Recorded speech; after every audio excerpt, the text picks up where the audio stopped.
Hari ni kita nak bancuh beras ayam keju. Ini kita punya ayam keju lah.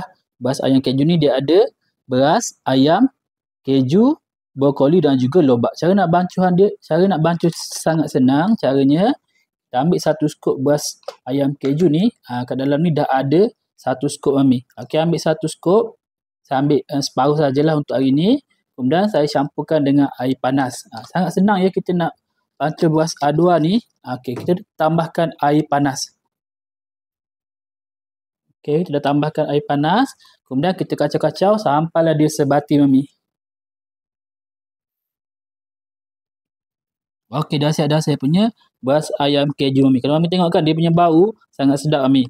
Tengok ini kita punya beras ayam keju lah. Saya bancuh dengan air panas saja. Tak sampai 1 minit dah siap dah saya punya beras adua ayam keju ni. Kalau Mami nak dapatkan kita punya bubur ayam keju ni, Mami boleh dapatkan di beg kuning kami. Terima kasih.